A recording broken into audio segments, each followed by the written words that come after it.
Hello everyone, welcome to Abhipedia powered by Abhimanyu IAS. और bank clerk की आज की क्लास के अंदर मैं आप लोगों के साथ डिस्कस कर रही हूँ RRB clerk. Yes, RRB clerk 2020 के अंदर जो वर्ड प्रॉब्लम्स आई हुई थी, यस, जो स्टेटमेंट बेस्ड क्वेश्चंस एग्जाम के अंदर आए हुए थे, उनको मैं आप लोगों के साथ डिस्कस कर रही हूँ। तो ये काफी ज्यादा इंपॉर्टेंट है आप लोगों के लिए, तो जल्दी से वीडियो को शेयर कर देंगे सभी। हाँ जी, अपने फ्रेंड्स के साथ में बेटा शेयर कर देंगे वीडियोस को। हाँ जी, तो स्टार्ट कर रहे हैं हम आरआरबी क्लर्क की वर्ड प्रॉब्लम्स को। तो स्टार्ट करिए। ये है फर्स्ट क्वेश्चन। देखिए फर्स्ट क्वेश्चन आपके पास किस पे आया हुआ है? टाइम एंड वर्क का क्वेश्चन है। टाइम एंड वर्क का क्वेश्चन है। देखो क्या है क्वेश्चन यहाँ पे आपके पास। This is if 12 women complete a work in 64 days, in how many days will 16 women complete 2/3 of the work. हाँ जी, अब देखो यहाँ पे क्या कह रहा है, 2/3 ऑफ द वर्क। तो एक सिंपल सा फॉर्मूला है, ध्यान रखो माइंड में हमेशा के लिए, कि क्या होता है आपके पास M1 D1 divided by W1 is equal to M2 D2 divided by W2। अब यहाँ पे बात आती है कि M क्या है। M means working person. Working person कोई भी हो सकता है। यहाँ पे कोई मैन गिवन हो सकता है आपके पास में, वुमेन गिवन हो सकती है, बॉय गिवन हो सकता है, चाइल्ड गिवन हो सकता है, ठीक है। कोई वर्किंग मशीन की भी बात हो सकती है क्वेश्चन के अंदर, ठीक है। मीन्स कि यहाँ पे जो भी वर्किंग पर्सन है, तो यहाँ पे क्या है हमारे पास, वुमेन है, ठीक है। 12 women complete the work in 64 days, D1 is the day, complete work that means कि पूरे का पूरा one complete work is equal to M2 in how many days 16 women complete 2/3 of the work। अब day हमने find out करना है और work कितना है आपके पास में, 2/3, 2/3। अब 2/3 है तो ये क्या हो जाएगा आपके पास में, यस, इसको हम क्या लिख सकते हैं, 2/3 ऊपर चला जाएगा। हाँ जी, क्लियर है बिल्कुल। तो आप इसको सॉल्व कर लो, आपकी वैल्यू आ जाएगी। ये हो गया आपके पास 16 चौके 64, 3 चौके 12, और ये 2 क्रॉस होके बेटा इधर चला जाएगा, ठीक है। तो डी की वैल्यू क्या आ गया आपके पास, 4 चौके 16, 16 दूनी 32, that means 32 days. Okay, 32 days. तो ध्यान रखो प्रीवियस ईयर के अंदर जो क्वेश्चंस आए थे ना, उसी तरह के क्वेश्चंस आते हैं एग्जाम में, और वो टाइप्स अगर आप लोगों के क्लियर हो जाते हैं तो आगे के एग्जाम के लिए ये काफी ज्यादा हेल्पफुल रहती है, क्योंकि उसी टाइप के क्वेश्चंस आने होते हैं एग्जाम के अंदर, और वो आप लोगों को आ चुके होते हैं। तो आपकी स्पीड भी बढ़ेगी और एग्जाम के अंदर आप उस तरह के क्वेश्चन को ज्यादा एक्यूरेसी से भी सोल्व कर पाओगे। ओके, नेक्स्ट क्वेश्चन देखिए क्या है। P is 4 years elder than Q. If after 2 years the ratio of ages of P and Q will be 5:4, then what will be the age of Q after 2 years? 2 years के बाद में as क्या होगी Q की, ये question है, ठीक है। तो अब ध्यान से देखेंगे एक पॉइंट, कि अगर P आज Q से 4 साल बड़ा है तो 2 साल बाद भी 4 साल ही बड़ा रहेगा, 6 साल बाद भी 4 साल बड़ा ही रहेगा, 100 साल बाद भी 4 साल बड़ा रहेगा। मीन्स व्हाट, कि दोनों की एज का जो डिफरेंस है वो हमेशा सेम रहता है, ठीक है। अगर दो पर्सन की एज के अंदर कुछ भी पर्टिकुलर डिफरेंस गिवन है तो वो आफ्टर सम ईयर्स, अगर हम देखें आफ्टर 10 ईयर्स, 20 ईयर्स, 30 ईयर्स, तो डिफरेंस सेम ही रहेगा। ओके, तो यहाँ पे कहा है कि उसने कि प्रेजेंट के अंदर 4 ईयर का डिफरेंस है, दैट मीन्स कि 2 ईयर्स के बाद में 4 ईयर्स का डिफरेंस रहेगा। तो हम यहाँ पे कंसिडर कर लेते हैं कि आफ्टर 2 ईयर्स, ठीक है, आफ्टर 2 ईयर्स क्यों की एज हमने कंसीडर कर ली कि x है, डन। तो p की एज कितनी हो जाएगी, यस, p की एज क्या है, 4 ईयर्स एल्डर है, दैट मीन्स कि p है x + 4। ओके, इसमें किसी को कोई भी डाउट। अब रेशियो गिवन है आपके पास, क्या रेशियो गिवन है आपके पास, कि p क्यों की रेशियो 5:4। तो p है हमारे पास में x + 4 और क्यों है x, and this is 5:4। Solve करेंगे, this will be x + 16 is equal to 5x। x की वैल्यू आ गई आपके पास में 16, और x क्या कंसीडर किया था हमने, क्यों की एज कंसीडर करी थी, और यहाँ पे क्या पूछा गया आपसे, क्यों की एज पूछी गई है, तो आंसर क्या आ जाएगा, 16। So option B will be the correct answer. हाँ जी, कोई डाउट इसमें, क्लियर है सभी को, बिल्कुल सिंपल क्वेश्चन था। नेक्स्ट क्वेश्चन देखिए। नेक्स्ट क्वेश्चन है आपके पास, two people A and B spend 30% of their income.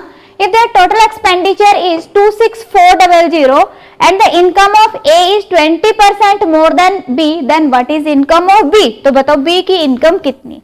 अब जो टोटल एक्सपेंडिचर मीन्स A और B दोनों का एक्सपेंडिचर आपके पास में गिवन है और इनकम भी गिवन है, और साथ में आपको ये भी कहा गया है कि दोनों का क्या है 30% का एक्सपेंडिचर है। ओके, तो अब यहाँ पे देखो, अगर मैं बात करूं इनकम के A एंड B, क्या है, income of A is 20% more than B।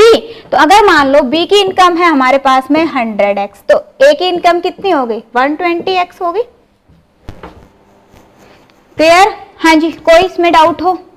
100 क्यों ले रहे? सो दैट कि हमारी कैलकुलेशन इजी रहे। ओके, तो अब यहाँ पे देखो क्या है कि दोनों ने कितना स्पेंड किया 30%, दैट मीन्स कि 30% ही A ने स्पेंड किया और 30% ही B ने स्पेंड किया। दैट मीन्स व्हाट कि 30% of A income and B की इनकम, दोनों की इनकम किसके इक्वल गिवन है आपको 26400 के इक्वल गिवन है। ओके, तो ये हो गया आपके पास में 3/10 इंटू, अगर इसको मैं देखूं तो ये हमारे पास में वैल्यू कितनी बन रही है, यस दिस इज 220।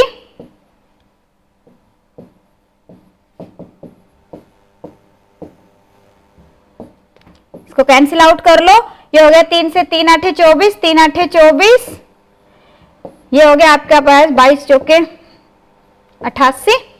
ठीक है, तो हमारे पास में बेटा x की वैल्यू आ जाएगी कितनी 400, x की वैल्यू कितनी आ गई आपके पास 400। Now what we want to find out, question क्या है, what is the income of B, B की इनकम कितनी है, B की इनकम हमने कितनी कंसीडर की है 100x। ठीक है, तो B की इनकम कितनी आ गई आपके पास में 100 into x, x is equal to 400, that means कितनी हो गई 40,000। सो आंसर कितना आ जाएगा आपके पास 40,000। हाँ जी बताओ, कोई डाउट? क्लियर? सिंपल था। यहाँ पे देखो इनकम का आपको पास गिवन है कि जो B की इनकम है, ठीक है ना, उससे A की इनकम क्या है 20% ज्यादा है, 20% ज्यादा है तो हमने उसको 120% कंसीडर कर लिया। ओके, सीधा है, यस। अब उसने कहा कि दोनों का 30% ही A का 30% B का, कितना आ गया आपके पास में, यस इसका 30% इसका 30% कॉमन निकाल लिया मैंने 30%, वैल्यू कितनी आ गई आपके पास में, ये x फाइंड आउट कर लिया, उससे हमारे पास में वैल्यू किसकी आ जाएगी B की। ओके, नेक्स्ट देखिए, नेक्स्ट क्वेश्चन क्या है आपके पास, two people A and B invest equal amount in a scheme for T and T+4 years. दो लोग हैं, ठीक है, कौन है A और B, उन्होंने इक्वल अमाउंट इन्वेस्ट करी है, एक ने T टाइम के लिए, एक ने T+4 ईयर्स के लिए। Okay, if the ratio of simple interest earned by A and B is 1:2, then what is the value of T। तो T की वैल्यू फाइंड आउट करो। तो अब देखो यहाँ पे जब भी आपको रेशियो गिवन है बेटा ना, तो जब रेशियो के अंदर आप वैल्यू लोगे तो हमें पता है सिंपल इंटरेस्ट क्या होता है, सिंपल इंटरेस्ट का फॉर्मूला क्या होता है आपके पास में, principal into rate into time divided by 100। अब इस केस के अंदर प्रिंसिपल और टाइम तो सेम है, प्रिंसिपल और टाइम तो आपके पास में सेम है, दैट मीन्स कि यहाँ पे हम कोई भी वैल्यू ले तो उसका कोई भी फर्क नहीं पड़ेगा क्योंकि कैंसिल आउट हो जाएंगी, कैंसिल आउट हो जाएंगे रेशियोज में। ठीक है, तो आप कोई भी ले सकते हो, अगर आपको PR लेना तो PR ले लो, ठीक है, 101 लेना 101 ले लो, दोनों को 1 लेना तो भी कोई इश्यू नहीं है। ओके, तो देखो हमारे पास में दो पीपल है A और B, ठीक है, अब मैंने लिया प्रिंसिपल मैंने कंसीडर कर लिया, दोनों के लिए सेम ले लेते हैं 100। ठीक है, रेट मैंने दोनों के लिए कंसीडर कर ली बेटा 1, कोई प्रॉब्लम नहीं है क्योंकि रेशियो के अंदर कैंसिल आउट हो जाना है। ठीक है, अब यहाँ पे दूसरा है टाइम, मेन इश्यू था आपके पास में टाइम का जो कि डिफरेंट है, इसके लिए कितना है T और इसके लिए कितना है T+4। एक बार कंसेप्ट को समझ लो, इससे भी इजी कर सकते हो आप, वो भी बताती हूँ मैं आपको। ठीक है, तो अब अगर मान लो मैं बात करती हूँ सिंपल इंटरेस्ट की, तो सिंपल इंटरेस्ट फर्स्ट के केस में कितना आ जाएगा आपके पास में, principal into rate into time divided by 100, that means कितना आ गया आपके पास में T के इक्वल आ गया। दूसरे केस के अंदर 100 into 1 into T+4 divided by 100, that means कितना आ गया T+4 के इक्वल आ गया। दैट मीन्स व्हाट कि अगर हम दोनों की रेशियो देखें तो रेशियो क्या आ गया आपके पास में A और B की, टाइम सिंपल इंटरेस्ट की ये, और ये किसके इक्वल गिवन है आपको 1:2, ठीक है। कितना हो गया 2t is equal to t plus 4, that means t is equal to 4। तो टाइम कितना आ गया आपके पास में 4 ईयर्स। तो आंसर क्या आ जाएगा 4 ईयर्स। ओके, अब वैसे भी अगर हम देखें तो हमें इतना भी करने की जरूरत नहीं, सिंपल हमें पता है ना, क्या पता है हमें कि जो सिंपल इंटरेस्ट है, simple interest is directly proportional to time. Simple interest is directly proportional to time, that means what, कि जो टाइम की रेशियो रहेगी वही सिंपल इंटरेस्ट की रेशियो रहेगी। कब? अगर आपका प्रिंसिपल और रेट क्या है, कांस्टेंट है। तो आपको ये सारा कुछ करने की जरूरत नहीं है, सीधा आप क्या कर सकते हो, यस टाइम की रेशियो क्या गिवन है आपके पास में t, और ये है 1/2, सिंपल। यहां से t की वैल्यू क्या आ जाएगी आपके पास 4 आ जाएगी। ओके, हाँ जी, क्लियर। नेक्स्ट देखो, नेक्स्ट देखिए सभी, नेक्स्ट क्या आ रहा है, a train travelling at a speed of 72 kilometre per hour passes a pole in 30 seconds. In how much time it will the same train pass the same pole traveling at a speed of 54 kilometre per our. अब देखो यहां पे भी क्या कर सकते हो आप, फर्स्ट केस के अंदर या तो ऐसा करेंगे कि हम ट्रेन की लेंथ पहले फाइंड आउट करें, ठीक है। जो स्पीड है, स्पीड को मीटर पर सेकंड में कन्वर्ट करो, फिर उसके बाद में आप ट्रेन की लेंथ फाइंड आउट करो, ठीक है। अब जब ट्रेन की लेंथ आ गई, फिर दूसरे केस के अंदर फिर स्पीड आपके पास गिवन है, स्पीड गिवन है, आप टाइम फाइंड आउट कर लो, आपका आंसर आ जाएगा। दूसरा देखो, दूसरा भी तो एक सिंपल सा पॉइंट है कि दोनों केसेस में जो ट्रेन की लेंथ है वो तो बेटा सेम ही है। ट्रेन जब सेम ट्रेन है, यहाँ पे आपके पास क्या गिवन है, सेम ट्रेन। दोनों केसेस में ट्रेन तो सेम है ना, जब ट्रेन सेम है तो उस केस के अंदर देखो लेंथ भी सेम होगी। लेंथ क्या होगी आपके पास में, डिस्टेंस, दैट मीन्स कि 72 किलोमीटर पर आवर की स्पीड है, ठीक है, इनटू टाइम। डन। मैंने अभी इसको कन्वर्ट नहीं किया कि मेरे पास में टाइम लगेगा, क्यों कन्वर्ट करूं, मैं अभी कन्वर्ट नहीं कर रही हूं, जस्ट ध्यान से समझेंगे। इज इक्वल टू व्हाट, दूसरे केस के अंदर क्या है हमारे पास में speed 54 kilometre per our into जितना भी टाइम लगेगा, सिंपल। अब यहाँ पे अगर मैं इसको सोल्व करके करूंगी तो मेरे पास ज्यादा टाइम लगेगा, सीधा किलोमीटर पर आवर को किलोमीटर पर आवर के साथ में कैंसिल आउट कर दो। हाँ जी, क्लियर। अब इसको कैंसिल आउट करो, 18 × 54, 18 × 4 = 72, 3 से 10, तो t की वैल्यू क्या आ गई आपके पास में 40 सेकेंड्स। डायरेक्ट आ गया। हाँ जी, कितना आ गया, सिंपल। हाँ जी, इसको आप इस तरह से भी कर सकते हो कि हाँ जी, अगर आपके पास में if speed is equal to 72 kilometre per hour, then time is equal to 30 seconds. If speed is 1 kilometre per hour, अगर स्पीड 1 किलोमीटर है तो टाइम कितना लगेगा इंटू 72, और अगर आपके पास में स्पीड क्या है बेटा 54 है तो टाइम कितना लगेगा डिवाइडेड बाई 54।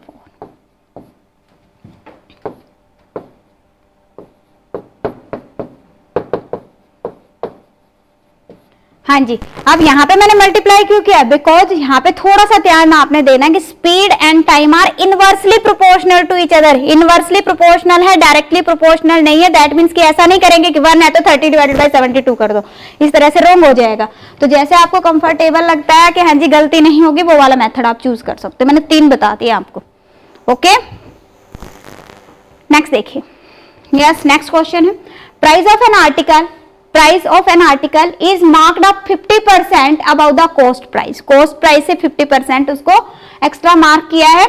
यहाँ पे क्वेश्चन है, if the discount offered on the article is ₹50 and profit earn is also ₹50। अब देखो ये 50-50 आपके पास में गिवन है, मीन्स वैल्यू गिवन है, ठीक है। दैट मीन्स कि 100 के बजाय आपको कोई ना कोई वेरिएबल यहाँ पे कंसीडर करना पड़ेगा बेटा। तो देखो कैसे सॉल्व करोगे आप इसको। यहाँ पे वैल्यू क्या है, अगर मैं मान के चलूं यहाँ पे कि हमारे पास में जो CP है वो कितना है हमारे पास में 100x, तो MP कितना आ जाएगा, क्या कहा उसने 50% अबव। अबव मतलब कितना आ गया आपके पास में 150x आ गया। ओके, अब उसने कहा कि डिस्काउंट कितना है, डिस्काउंट कितना है आपके पास में 50, डिस्काउंट कितना है 50। और यहाँ पे हम देख रहे हैं कि हमारे पास में जो वैल्यू है, ठीक है ना, वैल्यू कितनी आ रही है, हाँ जी, डिस्काउंट अगर हमारे पास में रुपीज है 50, तो एसपी कितना आ जाएगा 150 माइनस 150 एक्स माइनस 50 आ गया। ठीक है, अब उसने कहा प्रॉफिट भी 50 है, प्रॉफिट 50 है, दैट मीन्स कि हमारे पास में एसपी कितना बनेगा, हाँ जी प्रॉफिट 50 है, दैट मीन्स कि कितना हो गया आपके पास में 100x प्लस 50, दोनों को इक्वल पुट कर दोगे। या फिर आप ऐसे भी कह सकते हो कि SP minus CP is equal to profit. SP कितना है 150x minus 50 minus CP is 100x is equal to किसके इक्वल गिवन है आपको, प्रॉफिट 50 रुपीज के इक्वल गिवन। दैट मीन्स व्हाट कि 50x इज इक्वल टू 100 और x की वैल्यू क्या आ गया आपके पास में 2 आ गई। ठीक है, अब हमें फाइंड आउट क्या करना है, मार्क प्राइस फाइंड आउट करना है। मार्क प्राइस हमने क्या कंसीडर किया था 150x, तो मार्क प्राइस कितना आ गया आपके पास में 150 इंटू 2, दैट मीन्स कि 300। Okay, so answer will be option C, 300 will be the correct answer. हाँ जी, समझ आ रहा है कुछ? क्या किया हमने, सीपी से एमपी 50% ज्यादा है, दैट मीन्स कि अगर वो 100 है तो यहाँ पे हमारा कितना हो गया 150x हो गया। अब उसने कहा है कि डिस्काउंट 50 है, डिस्काउंट 50 है, दैट मीन्स कि अगर मैं मार्क्ड प्राइस के अंदर से डिस्काउंट माइनस कर दूं तो मेरा एसपी आ जाएगा, एसपी आ गया आपका। ठीक है, अब एसपी है मेरे पास, सीपी गिवन है, प्रॉफिट की वैल्यू गिवन है, और एंड वी नो दैट कि प्रॉफिट क्या होता है एसपी माइनस सीपी। एसपी में से मैंने सीपी को माइनस किया, क्या आ गया प्रॉफिट आ गया। यहां से हमारी एक्स की वैल्यू आ जाएगी और आप क्या फाइंड आउट कर लोगे यहाँ पे। हाँ जी, क्लियर? नेक्स्ट देखिए, नेक्स्ट क्वेश्चन है बोट एंड स्ट्रीम का। हाँ जी, बोट एंड स्ट्रीम का क्वेश्चन है, क्या है, a boat travel upstream at a speed of 10 kilometre per hour 40 hours. Upstream कितना जा रही है टी आवर्स के लिए 10 किलोमीटर पर आवर की स्पीड से, and downstream at a speed of 14 kilometre per hour for 6 hours. If the distance traveled in downstream direction is 44 kilometer more than the distance in upstream, then what is the value of t?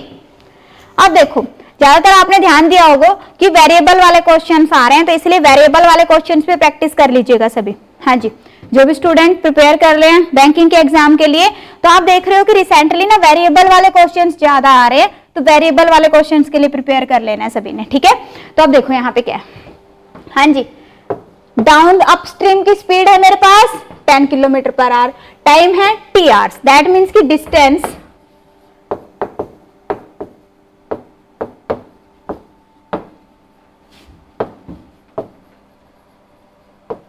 हाँ जी कितना हो जाएगा, distance is equal to speed into time, कितना हो गया 10 into T, 10 T आ गया। Okay, अब डिस्टेंस कवर्ड इन डाउनस्ट्रीम, अगर हम डाउनस्ट्रीम की बात करें तो डाउनस्ट्रीम में कितना डिस्टेंस है, स्पीड है 14 किलोमीटर पर आवर और टाइम कितना गिवन है आपके पास 6, दैट मीन्स की 14 इंटू 6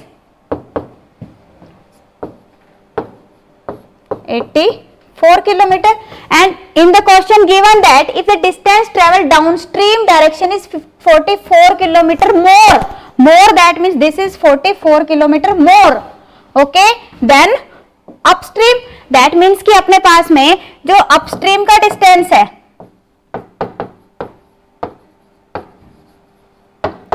वो कितना है, इससे 44 किलोमीटर कम है, that means कि कितना आ गया आपके पास में 40, और ये कितना था आपके पास में 10t, दैट मीन्स कि this 10t is equal to 40 और t की वैल्यू क्या आ गई आपके पास में 4। सो आंसर क्या आ जाएगा, ऑप्शन डी 4। देखो बेटा यहाँ पे क्या कहा उसने 44 किलोमीटर ज्यादा है, ये ज्यादा है, दैट मीन्स कि ये क्या है कम है, तो इसमें से हमने इसको माइनस किया, वैल्यू कितनी आ गई 40। अभी समझाने के लिए मैंने आपको इतना लिखा है, कुछ भी नहीं क्वेश्चन के अंदर, क्या है सिंपल मल्टीप्लाई किया, 44 को माइनस कर दिया उसके अंदर से और उसको 10t के इक्वल पुट कर दिया हमने। ओके, नेक्स्ट देखिए।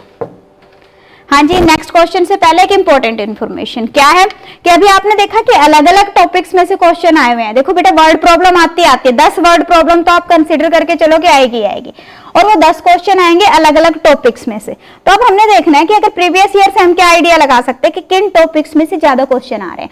अब हमारा कौन कौन सा टॉपिक प्रिपेयर हो गया। फॉर एग्जाम्पल मैं कहती हूँ कि बोर्ड एंड स्ट्रीम में प्रॉब्लम आ रही है, या फिर हम कहते हैं प्रॉफिट एंड लॉस के अंदर थोड़ी सी प्रॉब्लम आ रही है, तो फिर क्या करोगे, हम उस पर्टिकुलर टॉपिक को तैयार करेंगे ना। अब बात आती है कि एक अगर मुझे एक टॉपिक तैयार करना है तो मैं पूरा कोर्स क्यों लूं, ठीक है। तो अब आप उस पर्टिकुलर टॉपिक को तैयार कर सकते हो कैसे, माइक्रो कोर्सेज पे जाके।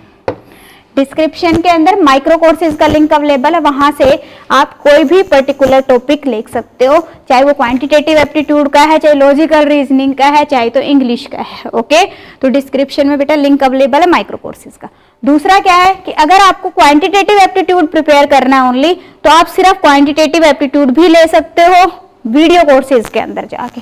ओके, लॉजिकल रीजनिंग प्रिपेयर करना है, आप लॉजिकल रीजनिंग ले सकते हो वीडियो कोर्सेज में जाके। इंग्लिश करना है तो इंग्लिश ले सकते हो। ओके, इसके अलावा कंप्लीट कोर्स भी अवेलेबल है। एक और बात, सभी स्टूडेंट जो भी बैंकिंग के लिए प्रिपेयर कर रहे हैं तो उनके लिए मस्ट क्या है कि टेस्ट सीरीज तो बेटा सभी को रिक्वायरमेंट होती है। तो अभी पीडीएफ भी आप लोगों को टेस्ट सीरीज प्रोवाइड कर रहे हैं, तो आप डिस्क्रिप्शन में लिंक अवेलेबल है, टेस्ट सीरीज भी ज्वाइन कर सकते हैं। और टेस्ट सीरीज पहले आप चेक कर सकते हो, फ्री टेस्ट सीरीज अवेलेबल है जिनके अंदर 4 टेस्ट हैं। तो आप पहले फ्री सीरीज ज्वाइन करो। अगर आप लोगों को लगता है कि हाँ जी this is better than other, in that case you can purchase the full test series. Okay, yes. So next question देखें। हाँ जी, नेक्स्ट क्वेश्चन है स्क्रीन पे, क्या है? हाँ जी बेटा, किसका है? पार्टनरशिप का क्वेश्चन है। देखते हैं क्या है। कह रहे A and B start a business by investing X and X plus 800। अब देखो अगेन वेरिएबल बेस्ड क्वेश्चन आया हुआ है बेटा, 3 क्वेश्चन वेरिएबल बेस्ड थे। दैट मीन्स कि वेरिएबल वाले क्वेश्चन पे ज्यादा प्रैक्टिस करने हैं आपने। After 1 year A earn profit 3200 out of the total profit of 6800। Then what is the value of X, X की वैल्यू क्या है? तो एक बात बताओ कि जब भी आप पार्टनरशिप पे क्वेश्चन करते हो तो उस केस के अंदर आपने देखा कि जो इन्वेस्टमेंट और टाइम की रेशियो है that is equal to ratio of the profit. Profit की रेशियो और इन्वेस्टमेंट की रेशियो सेम रहेगी, ठीक है। यहाँ पे हम दोनों का प्रॉफिट फाइंड आउट कर सकते हैं, रेशियो फाइंड आउट कर सकते हैं, और वही सेम रेशियो किसकी रहेगी? इन्वेस्टमेंट की, ठीक है। तो पहले प्रॉफिट चेक करते हैं।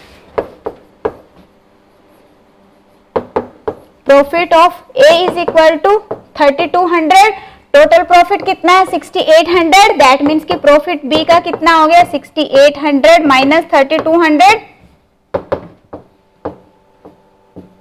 दैट मीन्स कितना आ गया आपके पास में? यस 3600 आ गया बेटा। तो ये आ गया आपके पास में प्रॉफिट, और रेशियो क्या आ गया आपके पास प्रॉफिट की? Yes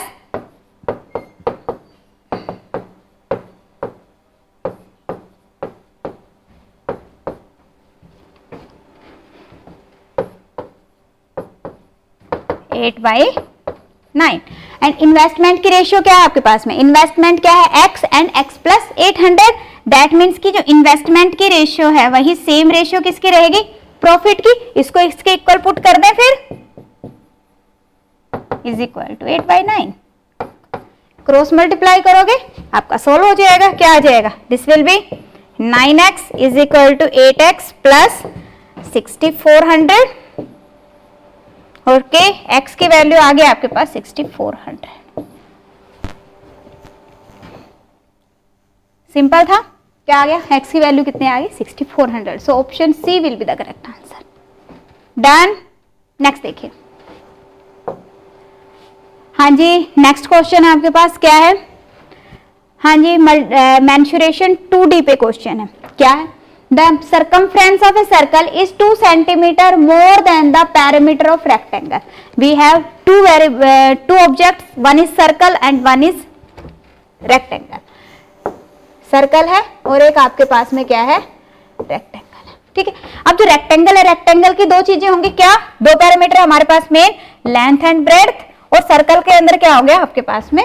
radius. ओके, अब यहाँ पे क्वेश्चन में क्या है कि सर्कमफ्रेंस जो है ना of circle is 2 centimeter more than perimeter of the rectangle and the length of rectangle is equal to the diameter of the circle.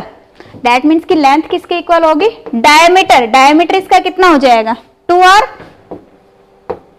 Okay, if the breadth of the rectangle is half of the diameter, half of the diameter, that means कि breadth कितनी होगी आपके पास में? r. half of the diameter is equal to radius. Yes. अब हमारे पास में question है कि बताओ रेडियस कितना है। मीन्स जब मैंने क्वेश्चन को सॉल्व करना है तो मुझे किसकी फॉर्म में चाहिए? आर की फॉर्म में चाहिए। दैट मीन्स कि मैं ये वाला डाटा कंसीडर करूंगी। ओके, अब यहाँ पे जो वैल्यू गिवन है वो सिर्फ ये है, सिर्फ 2 सेंटीमीटर, इसी से ही मुझे कैलकुलेट करना है, इस बात का ध्यान रखो।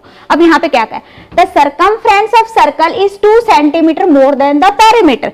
अब सरकमफ्रेंस का फॉर्मूला क्या होता है, 2 पाई आर, दैट मीन्स कि 2 pi r is more than means की difference, and more than the perimeter of the rectangle. Perimeter of the rectangle, perimeter कितना हो गया आपके पास, 2 into length plus breadth, length कितनी है 2r, ब्रेड्थ कितनी है r, और दिस इज इक्वल टू 2। हाँ जी, ये आपके पास गिवन है, पॉइंट इज क्लियर। अब देखो 2 यहाँ पे भी है बेटा, 2 यहाँ पे भी है, 2 यहाँ पे भी है, कैंसिल आउट कर सकते हैं, कर दो, 2 कॉमन निकल गया, सिंपल सी बात है। बच गया क्या, 27/7r minus 3r is equal to 1, कितना हो गया, ये हो गया आपके पास में, क्रॉस करो 21, 1, ये हो गया आपके पास में 1/7r इज इक्वल टू 1, तो r की वैल्यू कितनी आ गया आपके पास में 7, तो रेडियस कितना आ गया आपके पास सर्कल का 7। सिंपल क्वेश्चन था, बस थोड़ा सा टर्म्स का ध्यान रखना है कि यहाँ पे वो क्या कह रहा है। आपके पास में जो डाटा गिवन है, डाटा किस फॉर्म में गिवन है, क्या आपसे पूछा गया, जब यहाँ पे आपके लेंथ ब्रेड्थ की फॉर्म में डाटा नहीं पूछा गया, अगर लेंथ ब्रेड्थ की फॉर्म में डाटा होता उस केस के अंदर हम क्या करते कि इसको कन्वर्ट करते लेंथ की फॉर्म में, बट यहाँ पे आपसे रेडियस के बारे में पूछा गया, दैट मीन्स कि सभी को कन्वर्ट कर लेंगे हम रेडियस के फॉर्म में। ओके, नेक्स्ट देखिए, नेक्स्ट क्वेश्चन आपके पास, the sum of the ages of A and B after 10 years will be 106 years. If the age of A 6 years before is equal to age of B 6 years hence, then what is the present age of A?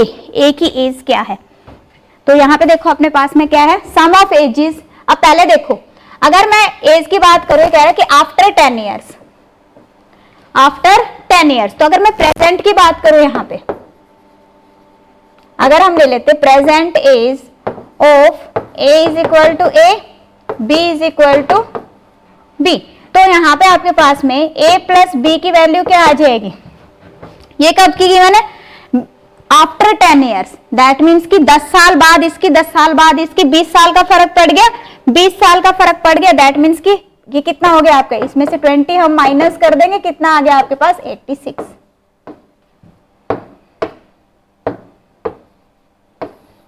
हाँ जी, इसके अंदर किसी को कोई भी doubt, बिल्कुल simple था point. दूसरा पॉइंट है, if age of A 6 years before, 6 years before, that means कि a minus 6 is equal to, जैसे जैसे स्टेटमेंट में लिखा हुआ ना वैसे वैसे इसको रिप्रेजेंट करते जाओ, is equal to age of b 6 year hence, hence मतलब बाद में 16 years hence, that means what कि a माइनस b कितना हो गया आपके पास में, ये इधर आके ऐड हो गया बेटा 22, दैट मीन्स की दूसरी इक्वेशन बन गई मेरे पास a minus B is equal to 22, तो a की वैल्यू क्या आ गया आपके पास में, a आ गया आपके पास 854, और क्वेश्चन क्या है, a की एज फाइंड आउट करो, तो कितना आ गया आपके पास 54 आ गया, सो आंसर क्या आ गया, सिंपल था बेटा 54 years। Okay, so it was all for today. आज की क्लास में क्या डिस्कस किया मैंने आप लोगों के साथ में, वर्ड प्रॉब्लम्स जो आई हुई थी आरआरबी 2020 क्लर्क के एग्जाम के अंदर। अगर आप लोगों को कुछ समझ में आया है तो वीडियो को लाइक करेंगे, शेयर करेंगे अपने फ्रेंड्स के साथ में। इसके अलावा सभी को पता है कि एसबीआई पीओ, आईबीपीएस पीओ की वैकेंसीज आ चुकी हैं, आईबीपीएस क्लर्क की वैकेंसीज आ चुकी हैं। इस केस के अंदर क्या करना सभी ने, हाँ जी, यहाँ पे अभी पीडी आप लोगों को बेटा क्लरिकल के एग्जाम के लिए भी प्रिपेयर करवा रहा है, पीओ के एग्जाम के लिए भी प्रिपेयर करवा रहा है, तो पोर्टल पे सभी का लिंक अवेलेबल है, एक बार विजिट जरूर करेंगे। Okay, thank you.